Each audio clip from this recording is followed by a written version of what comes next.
Oke, bismillahirrahmanirrahim. Assalamualaikum warahmatullahi wabarakatuh. Waalaikumsalam. Alhamdulillahirrahmanirrahim. Assalatu wassalamu ala rasulillah Sayyidina wa maulana Muhammad. Amma ba'du. Bagaimana kabarnya semua? Sehat di sana? Alhamdulillah sehat. Alhamdulillah. Alhamdulillah. Bagaimana dengan Bung Ramdhani? Di sana sehat? Alhamdulillah sehat. Alhamdulillah sehat. Baik, para tamu undangan hadirin sekalian, alhamdulillah kita pada pagi hari ini diberikan kesempatan untuk bertemu kembali dalam webinar singkat. Insya Allah pada pagi hari ini kita akan membahas bersama apa itu perlindungan konsumen dalam e-commerce. Mungkin teman-teman sudah sangat familiar ya dengan e-commerce itu sendiri. Mungkin kita dalam hal kecil saja kita sudah mengetahuinya ada banyak sekali transaksi online yang bisa kita lakukan pada saat sekarang ini. Contohnya mungkin melalui aplikasi Bukalapak, Tokopedia, Shopee, Grab, Gojek, dan lain sebagainya. Dan itu adalah contoh dari bentuk e-commerce itu sendiri. Namun pada kesempatan kali ini kita akan mencoba membahas bagaimana sih perlindungan konsumen itu sendiri berdasarkan undang-undangnya. Dan insya Allah pada pagi hari ini saya tidak sendiri dan insya Allah ditemani oleh Bung Basar Tulangi di sana. Assalamualaikum Bung. Waalaikumsalam. Bung. Oke, baik. Selanjutnya ada juga Bung Ramdhani. Assalamualaikum Bung. Waalaikumsalam warahmatullahi wabarakatuh.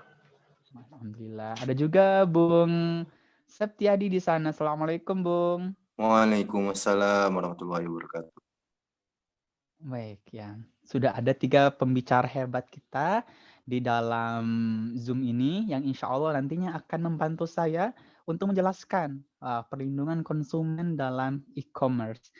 Baik, tanpa memperpanjang kata, insya Allah pada awal pertemuan kita ini, kita buka dengan sama-sama membaca basmalah. Bismillahirrahmanirrahim. Baik, langsung saja.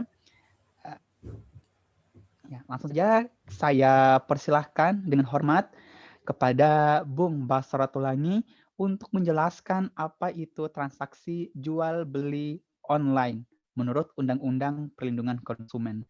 Dengan segala hormat kepadanya kami persilahkan.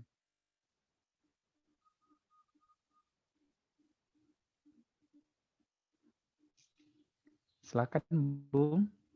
Apa terkenal dengan jaringan? Oke, sudah. Ya. Silakan. Ya, jadi pertanyaan yang sangat bagus dari Saudara Asril.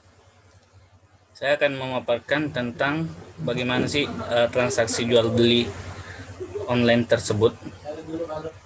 Nah, transaksi jual beli online menurut Undang-Undang Perlindungan Konsumen dengan pendekatan Undang-Undang Perlindungan Konsumen, apa tadi yang ditanyakan oleh Saudara Asril?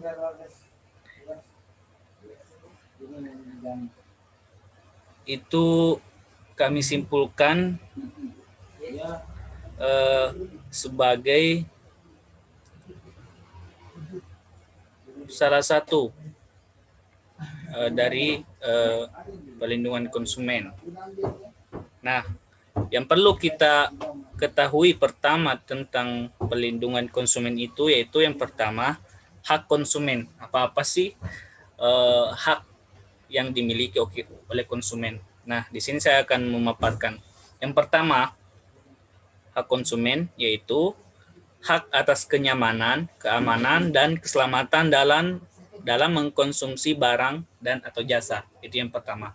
Kemudian yang kedua yaitu hak untuk memilih barang dan atau jasa serta mendapatkan barang dan atau jasa tersebut sesuai dengan nilai tukar dan kondisi serta jaminan yang dijanjikan. Kemudian selanjutnya yaitu hak atas informasi yang benar, jelas, dan jujur mengenai kondisi dan jaminan barang dan atau jasa. Yang keempat yaitu hak untuk didengar pendapat dan keluhannya atas barang dan atau jasa yang digunakan. Kemudian yang kelima, yaitu hak untuk mendapatkan advokasi, perlindungan, dan upaya penyelesaian sengketa perlindungan konsumen secara patut. Kemudian selanjutnya yaitu hak untuk mendapatkan pembinaan dan pendidikan konsumen. Kemudian selanjutnya yaitu hak untuk diperlakukan atau dilayani secara benar dan jujur serta tidak diskriminatif. Kemudian selanjutnya yaitu hak untuk mendapatkan kompensasi, ganti rugi, dan atau penggantian apabila barang dan atau jasa yang diterima tidak sesuai dengan perjanjian atau tidak sebagaimana mestinya. Kemudian yang terakhir dari hak konsumen ini yaitu hak-hak yang diatur dalam ketentuan peraturan perundang-undangan yang lainnya. Nah, mungkin begitu untuk yang saya paparkan tentang hak konsumen dalam perlindungan konsumen. Baik, Masya Allah, terima kasih banyak untuk Bung Basratulangi. Oke, tadi dijelaskan apa itu transaksi jual beli online dan juga hak daripada konsumen itu sendiri. Otomatis, jikalau ada konsumen, pasti ada pelaku usahanya. Nah, pembicara selanjutnya ini akan menjelaskan kepada kita semua, apa sih kewajiban bagi seorang pelaku usaha kepada para konsumennya. Insya Allah akan dikupas, kami persilahkan. Baik, bismillah. Terima kasih atas waktunya dan pertanyaannya.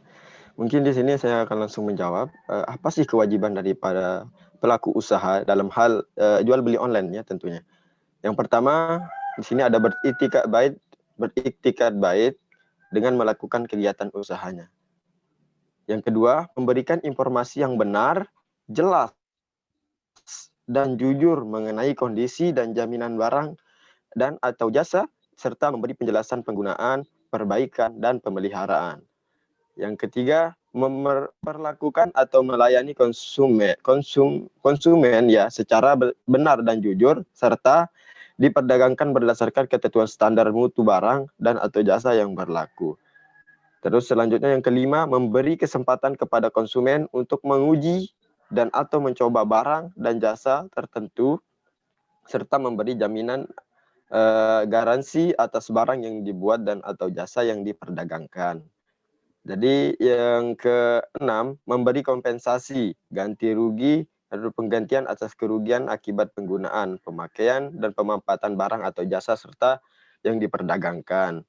Yang terakhir, memberi kompensasi ganti rugi dan atau penggantian apabila barang dan atau jasa yang diterima oleh pelaku usaha atau pembeli itu yang dimanfaatkan ternyata tidak sesuai dengan perjanjian di awal kayak gitu. Jadi di sini cuma ada 7 kewajiban yang harus dilakukan oleh pada pelaku usaha. Yang pertama harus beriktikad baik, terus yang kedua memberikan informasi yang benar, jelas dan jujur tentunya. Yang ketiga memperlakukan atau melayani konsumen dengan baik dan benar. Yang ketiga menjamin mutu kualitas barang yang diperjualbelikan atau yang diproduksi oleh pelaku usaha tersebut. Terus yang kelima itu memberikan kesempatan kepada konsumen untuk menguji atau memeriksa lah barang yang apa yang kita produksi dari pelaku usaha. Terus yang keenam memberi kompensasi atau ganti rugi apabila ada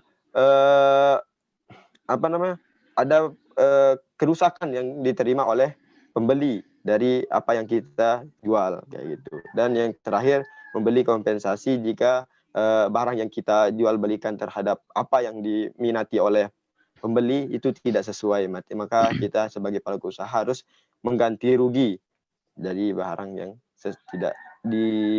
tidak sesuai tadi. Mungkin itu saja. Saya kembalikan ke Pak Moderator. Baik, Masya Allah, luar biasa penjelasan yang sangat jelas sekali dari Bung Ramadhani. Ya, tadi dijelaskan kewajiban bagi pelaku usaha di sana ada 7 poin yang harus dilakukan dan dilaksanakan oleh para pelaku usaha. Namun, tak banyak juga kita lihat di kehidupan kita sehari-hari, banyak pelaku usaha menawarkan barang-barang yang tidak jelas kepada para konsumennya. Misalnya barang dengan berwarna merah yang nyampe ke konsumennya malah berwarna kuning, dan itu salah satu bentuk dari pelanggaran yang dilakukan oleh pelaku usaha. Nah, dalam konteks ini, bagaimana sih menurut undang-undang tentang pelanggaran yang dilakukan oleh pelaku usaha yang tidak memberikan barang sesuai dengan apa yang dijanjikan? Mungkin untuk menjelaskan pertanyaan ini, saya persilakan kepada Bung Septiadi. Silakan dengan segala hormat. Baiklah, untuk pertanyaan dari saudara sendiri terkait dengan pertanyaan yang ditanyakan, lebih tegas lagi, pada pasal 8 ayat 1 huruf F Undang-Undang 8 tahun 1999 melarang pelaku usaha untuk memproduksi dan atau memperdagangkan barang dan atau jasa yang tidak sesuai dengan janji yang dinyatakan dalam label, etiket, keterangan, atau iklan, atau promosi penjualan barang dan atau jasa tersebut. Ketidaksesuaian spesifikasi barang yang misalnya sudah diterima itu dengan barang tertera dalam iklan atau foto penawaran barang merupakan bentuk pelanggaran atau larangan bagi pelaku usaha dalam memperdagangkan barang.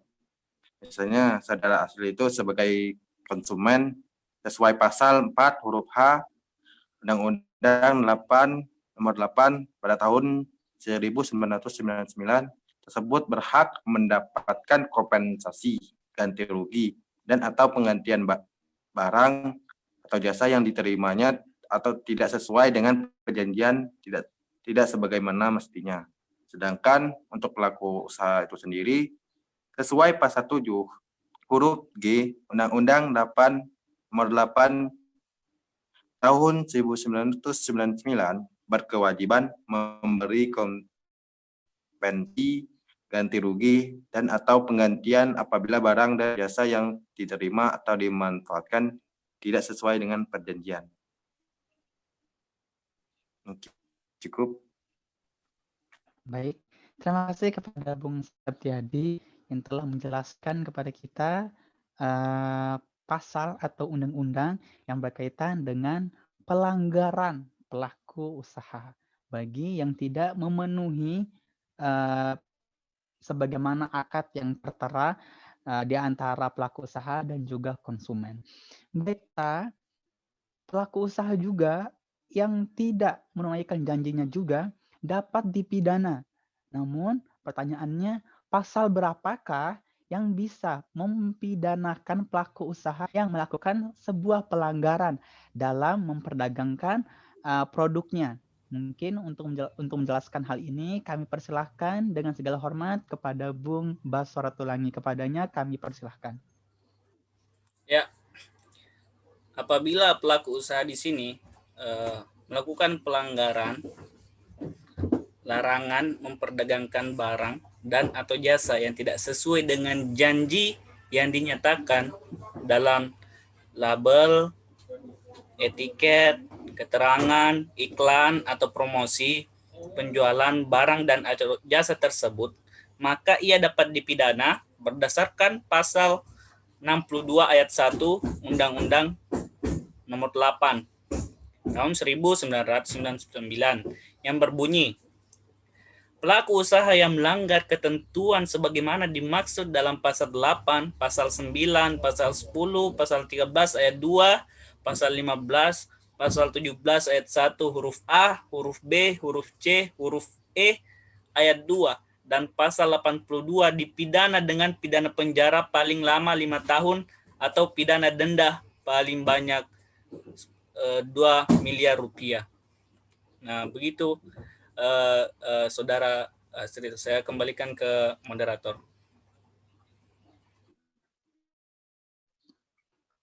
Baik, terima kasih kepada Bung Baso Ratulangi. Semoga bisa terjaga teman-teman semua. Selanjutnya, kita juga mengetahui bahwa adanya perjanjian elektronik dan perlindungan konsumen menurut Undang ITE atau UU ITE. Ya. Jadi, bagaimana sih kontrak elektronik itu yang diatur dalam Undang-Undang ITE dan juga perlindungan konsumen? Mungkin untuk menjelaskan hal ini, Kami persilahkan kepada Bung Ramadhani, kepadanya kami persilahkan. Baik, terima kasih atas pertanyaan keduanya. Jadi di sini saya akan menjelaskan bahwa apa saja peraturan-peraturan untuk kode elektronik dan ini menurut Undang-Undang ITE STE ya. Jadi transaksi jual beli itu meskipun dilakukan secara online berdasarkan Undang-Undang ITE dan PPPSTE itu tetap diakui sebagai transaksi elektronik yang tentunya sudah sah walaupun online ya dan dapat dipertanggungjawabkan tentunya. Jadi di sini peran Undang-Undang ITE itu menegaskan bahwa jual beli secara online itu sudah sah, tetap diakui sebagai jual beli atau transaksi yang sah. Jadi persetujuan untuk membeli barang secara online itu dengan cara melakukan klik persetujuan atas transaksi merupakan bentuk tindakan penerimaan yang menyatakan persetujuan dalam kesepakatan pada transaksi elektronik. Terus selanjutnya tindakan penerimaan tersebut biasanya didahului pertanyaan terlebih dahulu, pertanyaan persetujuan atas syarat dan ketentuan jual beli secara online yang dapat kami katakan juga sebagai salah satu bentuk kontrak elektronik. Jadi sebelum kita membeli suatu barang pada transaksi online itu biasanya kita diberikan pertanyaan atau pilihan-pilihan ya sesuai dengan apa yang kita cari seperti itu. Adapun jual beli elektronik atau kontrak elektronik itu dianggap sah apabila memenuhi 4 syarat. Yang pertama, terdapat kesepakatan para pihak. Yang kedua, dilakukan oleh subjek hukum dan yang cakap hukum atau yang berwenang mewakili sesuai dengan ketentuan peraturan perundang-undangan. Yang ketiga, terdapat hal tertentu dan yang terakhir adalah objek transaksi tidak boleh bertentangan dengan peraturan perundang-undangan, kesusilaan, dan ketertiban umum. Jadi sudah jelas sebelum kita melakukan transaksi, baik itu transaksi yang tidak online ataupun yang online, itu memiliki syarat-syarat yang harus kita lewati. Itu sudah diatur dalam undang-undangnya tersendiri. Terima kasih. Mungkin itu jawaban dari saya. Ya baik, terima kasih kepada Bung Ramadhani yang telah menjelaskan materi kontrak elektronik. Selanjutnya, apakah ada instrumen lain yang bisa menyelesaikan permasalahan di antara pelaku usaha dan juga konsumen? Mungkin nanti kami minta kesediaannya Bung Septiadi.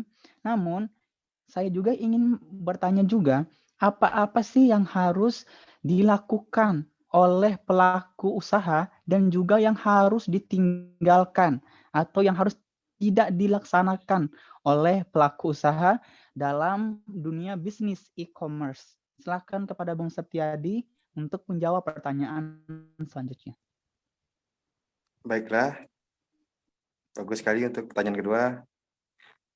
Saya akan menjawab untuk pertanyaan kedua. Pelaku usaha yang menawarkan produk melalui sistem elektronik wajib menyediakan informasi yang lengkap dan benar berkaitan dengan syarat kontrak, produsen, dan produk yang ditawarkan. Pelaku usaha wajib memberikan kejelasan informasi tentang penawaran kontrak atau iklan. Jika barang yang diterima tidak sesuai dengan yang diperjanjikan, pelaku usaha wajib memberikan batas waktu kepada konsumen untuk mengembalikan barang yang dikirim apabila tidak sesuai dengan kontrak atau terdapat cacat tersembunyi. Selain itu, apabila ternyata barang yang Anda terima tidak sesuai dengan foto pada iklan toko online tersebut sebagai bentuk penawaran, misalnya saudara asli juga dapat menggugat penjual secara berdata dengan dalih terjadinya prestasi atau transaksi jual beli yang dilakukan oleh pelaku usaha tersebut.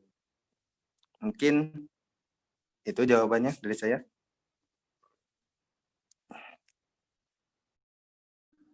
Baik, terima kasih kepada Bung Septiadi yang sudah menjawab pertanyaan baru saja. Baik, selanjutnya kami minta kesediaan terakhir dari Bung Basaratulani yang akan kami mohon untuk menyampaikan sepatah dua kata tentang catatan yang harus kita perhatikan dalam transaksi secara online. Kepadanya kami persilahkan.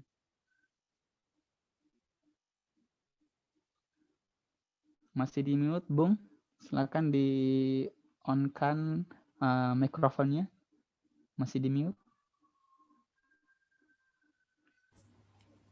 Oh Oke, iya, sudah. Silakan. jadi lupa di on kan. Nah, di sini Ya, kita Bung, harus silakan, memperhatikan tentang transaksi yang kita lakukan secara online ini. Nah, di sini ada beberapa catatan, yaitu yang pertama, berdasarkan pengamatan dan pengalaman, prinsip utama transaksi secara online di Indonesia masih lebih mengedepankan aspek kepercayaan terhadap penjual maupun pembeli. Kemudian yang kedua, prinsip keamanan infrastruktur transaksi secara online seperti jaminan atas kebenaran identitas penjual atau pembeli, jaminan keamanan jalur pembayaran atau payment gateway, jaminan keamanan dan keandalan website elektronik e-commerce belum menjadi perhatian utama, terlebih pada transaksi berskala kecil sampai medium dengan nilai nominal transaksi yang tidak terlalu besar. Misalnya transaksi jual beli melalui jejaring sosial, komunitas online, toko online maupun blog. Nah, salah satu indikasinya adalah banyaknya laporan pengaduan tentang penipuan melalui media internet maupun media telekomunikasi lainnya yang diterima oleh kepolisian maupun penyidik Kementerian Komunikasi dan Informasi. Jadi, ada baiknya kita lebih selektif lagi dalam melakukan transaksi secara online dan mengedepankan aspek keamanan transaksi dan kehati-hatian sebagai pertimbangan utama dalam melakukan transaksi jual beli secara online. Mungkin ada suara-suara kebetulan lagi ada renov di rumah. Ya, mungkin itu yang sempat saya sampaikan. Saya kembalikan kepada moderator.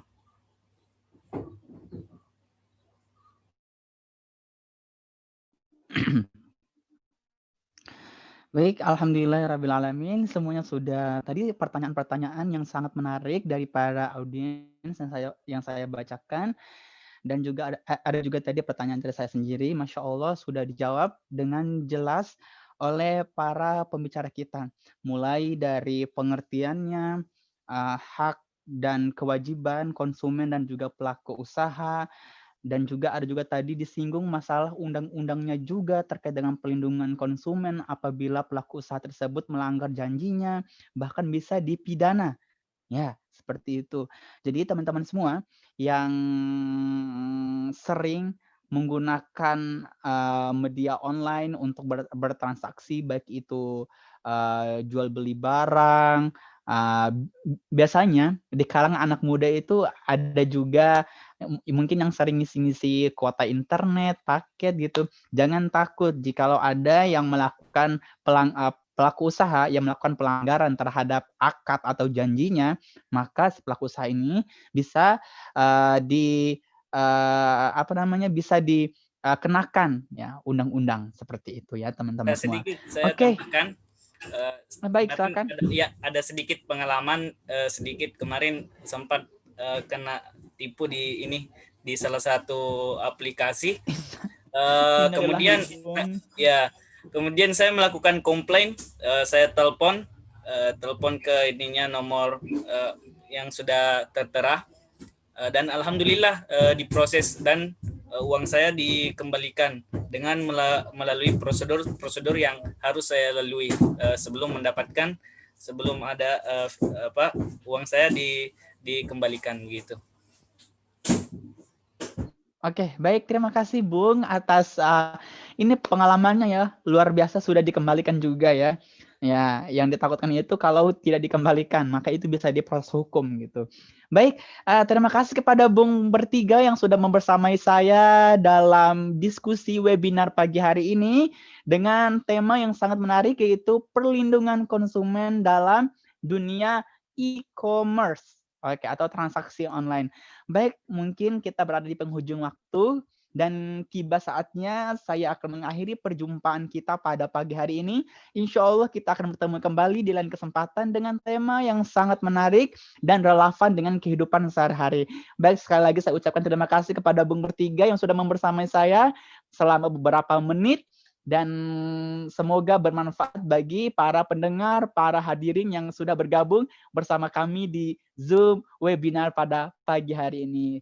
Baik, saya Asrul Suwandi, mohon pamit undur diri. Assalamualaikum warahmatullahi wabarakatuh. Waalaikumsalam Waalaikumsalam warahmatullahi wabarakatuh.